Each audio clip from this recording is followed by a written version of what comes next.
بسم اللہ الرحمن الرحیم۔ السلام علیکم ورحمۃ اللہ وبرکاتہ۔ صوبہ سندھ سے ہمارے بھائی ایاز صاحب نے ایک سوال پوچھا ہے کہ ہمارے علاقے میں ہندو بہت زیادہ تعداد میں آباد ہیں، یہاں پر گرمی بھی بہت زیادہ ہوتی ہے، تو انسانیت کے ناطے ہندو بازار میں شربت بنا کر ہر روز تقسیم کرتے ہیں، تو کیا کسی مسلمان کے لیے وہ شربت پینا جائز ہے یا جائز نہیں ہے؟ تو اس حوالے سے اس کا جواب یہ ہے، یہی سوال ایک دفعہ امام احمد رضا خان فاضل بریلوی علیہ الرحمہ سے بھی پوچھا گیا تھا کہ ہندو کے گھر سے کھانا آئے تو وہ کھانا جائز ہے یا جائز نہیں ہے، یا ہندو کے گھر سے شیرینی آئے تو وہ کھانا جائز ہے یا جائز نہیں ہے، یا ان کا پانی اور شربت وغیرہ پینا یہ کیسا ہے؟ تو اعلیٰ حضرت فاضل بریلوی علیہ الرحمہ نے اس کا جواب یہ دیا تھا کہ کچھ چیزیں ہندوؤں کے گھر سے جو آتی ہیں وہ مطلقاً حرام ہیں، ان کا کھانا جائز نہیں ہے، بلکہ لینا بھی جائز نہیں ہے،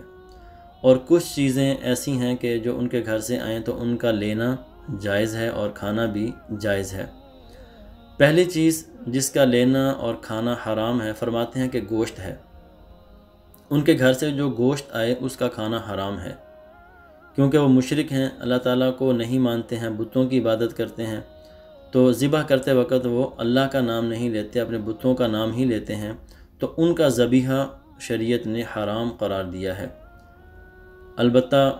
یہودی اور عیسائی اہل کتاب جو اللہ رب العالمین کا نام لے کر ذبح کرتے ہیں، قرآن حکیم نے اور احادیث میں ان کے ذبیحہ کو حلال قرار دیا گیا ہے، لیکن بت پوجنے والے لوگ ہندو اور مشرک ان کے ذبیحہ کو حلال قرار نہیں دیا گیا۔ پہلی چیز ہے گوشت، جو ان کے گھر سے آئے تو اس کا لینا اور کھانا حرام ہے۔ دوسری چیز ہے، کچھ لوگ ایسے ہوتے ہیں جو جانور کی چربی کو پگھلا کر گھی میں شامل کر لیتے ہیں، مکس کر دیتے ہیں، تو اعلیٰ حضرت لکھتے ہیں کہ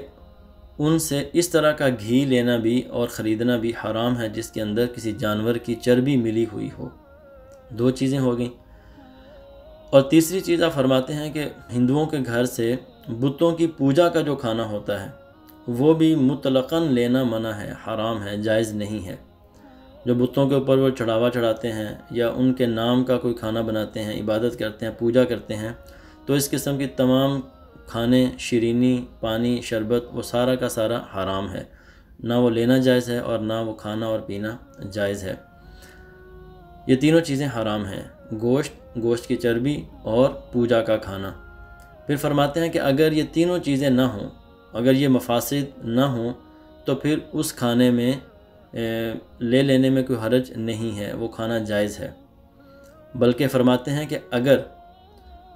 آپ کو اس بات کی امید ہے کہ اگر آپ کھانا لے لیں گے اور وہ لوگ اسلام کی طرف مائل ہوں گے آپ کے اس اخلاق کو دیکھ کر، آپ کے اس حسن اخلاق کو دیکھ کر ایمان کی طرف اور اسلام کی طرف راغب ہونے کی امید ہو، تو پھر کھانا لے لینا بہتر ہے۔ یعنی وہ پہلے والے تینوں کھانے تو لینا ناجائز ہیں ہر قسم کے اعتبار سے، لیکن اگر وہ تینوں چیزیں نہ ہوں، گوشت، چربی اور پوجا کا کھانا نہ ہو، اور اس بات کی امید ہو کہ یہ اسلام کی طرف مائل ہو جائیں گے، تو پھر ان کا وہ شربت پی لینا یا ان کا وہ کھانا لے لینا بالکل جائز ہے، بلکہ بہتر ہے۔ فرماتے ہیں کہ فتویٰ تو یہی ہے کہ کھانا جائز ہے، لیکن تقویٰ یہ ہے کہ نہ کھایا جائے۔ امام محمد رحمۃ اللہ تعالیٰ علیہ کا قول آپ نے نقل فرمایا کہ ہم تو اسی مسلک کو اختیار کرتے ہیں، اسی مسئلہ کو اختیار کرتے ہیں جب تک کسی معین چیز کی حرمت کو نہ پہچانے، یعنی جب تک کسی معین چیز کی حرمت سامنے نہ آ جائے تو اس وقت تک ان کا وہ کھانا جو ہے وہ جائز ہوگا۔ اور بعض لوگ یہ بھی کہتے ہیں کہ ہندوؤں کے گھر سے کوئی کھانا آئے اور وہ بندہ کھا لے تو 40 دن تک دعا قبول نہیں ہوتی۔ تو آپ فرماتے ہیں کہ یہ جو جائز کھانا ہے،